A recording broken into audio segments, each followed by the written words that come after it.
அன்பானவர்களே, அநேக சமயத்தில் நாம் சலித்து போய் விடுகிறோம். என்ன ஜெபம் பண்ணி ஒன்றும் நடக்கலை அப்படின்னு எல்லாத்தையும் பழியும் பாவத்தையும் நம்ம ஆண்டவர் மீது போட்டு விட்டு என்ன செய்கிறோம், ஒரீடாயிடுறோம், வருத்தப்பட்டு போயிடுறோம், நம்பிக்கையே இல்லாமல் அப்படி போயிடுறோம் இல்லையா?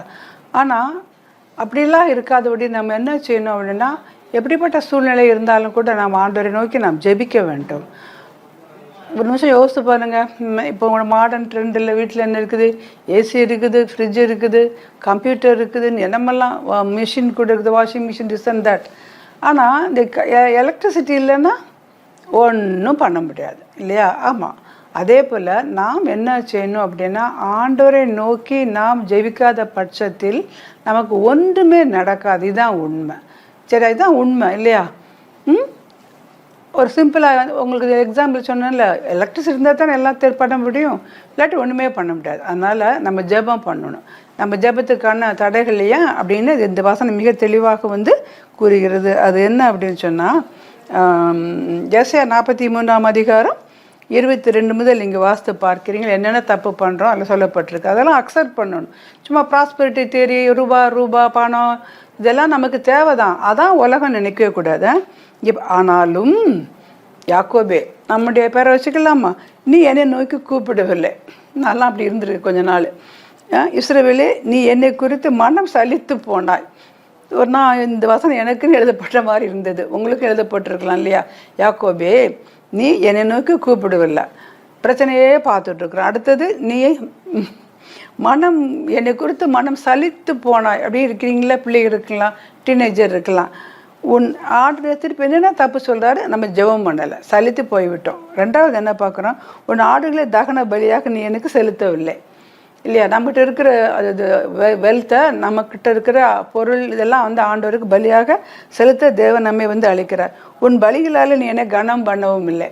எல்லாத்தையோடைய பெரிய பலி என்ன அப்படின்னா, இருக்கிற நேரத்தை ஆண்டவருக்கு கொடுக்கறது. நம்மளுடைய பொருளாலும் நம்மளுடைய வெல்த்தினாலும் நம்மளுடைய காரியங்களாலும் நாம் ஆண்டவருக்கு நாம் காணிக்கை செலுத்தி ஆண்டவரை கனம் பண்ண வேண்டும்.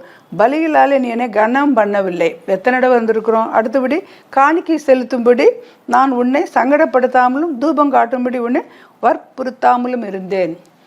ஆண்டவர் ஃபோர்ஸ் பண்ணுறல, எனக்கு காணிக்கை கூட கொண்டா இட்ஸ் லெஃப்ட் யூ இல்லையா? எத்தனை காணிக்கை கொடுக்க வந்திருக்கீங்களா? நான்லாம் ஒரு டைம் இப்படி கரெக்டாக தசமபாகம் அப்படி கொடுக்கவே இல்லை. அதுக்கப்புறம் 600 ரூபா சம்பளம், நான் தசமபாகம் 60 ரூபா கொடுத்தா போதும். இல்லை, ஆண்டவர் எனக்கு இந்த வேலையை கொடுத்தாரு, மந்த்லி 100 ருபீஸ் கொடுத்தேன். இப்படி ஒவ்வொன்றா நான் படிப்பேன். அப்புறம் நேரத்தையும் ஆண்டவர் கொடுக்கணும். நேரத்தையும் அப்படியே கொடுக்கறதுக்கு காலையில் எழுந்திருப்பேன். இப்போ ஃப்ரீ டைம்லலாம் சாப்பலில் போய் ஜெபம் பண்ணுவேன், மற்றவங்களுக்கு ப்ரே பண்ணுவேன், கிராம ஊழியர்களுக்கெல்லாம் அப்படியெல்லாம் போவேன்.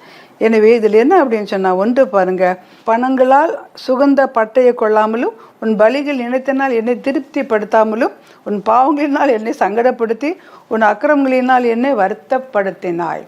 எத்தனை பேர் பண்ணுறோம் இல்லையா? எத்தனை பேர் ஊழியத்துக்கு போகிறோம்? எத்தனை பேர் நமக்கு காணிக்கை கொடுக்குறோம்? எத்தனை பேர் சாதாரண மக்கள்கிட்ட போய் ஊழியம் பண்ண போகிறோம்? கிடையாது. அதனால் இங்கே என்ன பார்க்குறோம்? நானே உன் மீறுதல்களை என் நிமித்தமாகவே குலைத்து போடுகிறேன், நீ உன் பாவங்களை நினையாமலும் இருப்பேன் என்று ஆண்டவர் சொல்கிறார். இப்போது இதெல்லாம் இந்த பாவங்களாம் இருக்கின்ற பொழுது நம்ம ஆண்டவர்கிட்ட போய், சாமி இந்த பாவத்தை நான் பண்ணியிருக்கேன், என்னை மன்னிங்க என்று பண்ணிக்கின்ற பொழுது நிச்சயமாக ஆண்டவர் நம்முடைய பாவங்களை மன்னிக்கிறார், நம்ம ஆசீர்வதிக்க காத்து கொண்டிருக்கிறார். ஜெபம் பண்ணுவோமா? பரலோக பிதாவே, துதிக்கிறோம், வணங்குகிறோம். சுவாமி, அநேக சமயங்கள் நாங்கள் உண்மை குற்றப்படுத்திருக்கிறோம் ஆண்டவரே. கர்த்தாவே, எந்த பலியில் நாங்கள் உங்களுக்காக கொடுத்ததில்லப்பா, எங்களுக்கு காணிக்கையை நாங்கள் ஒழுங்காக கொடுக்கல, எங்களுடைய நேரத்துலையும் உங்களுக்கு கொடுக்க வேண்டிய அந்த 1/10 நாங்கள் கொடுக்குறதில்ல. இப்படி எத்தனையோ காரியங்களை செய்திருக்கிறோம்ப்பா. உங்களுக்கு விரதமாக நாங்கள் பாவம் செய்திருக்கிறோம்.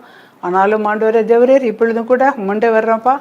என்னோடு சேர்ந்து ஜெபிக்கிற ஒவ்வொருவரையும் பெருப்பராக ஆசீர்வதித்து எங்களை உயர்ந்த இடத்துல வைத்து அவங்களை ஆசீர்வதிக்கிற கிருபைக்காக இஸ்ரவேலை ஆசீர்வதிக்க கர்த்தர் விரும்புகிறார் என்று சொல்லுகிற அந்த சத்தத்தை நான் கேட்குறேன். ஆமீன், ஆமீன்.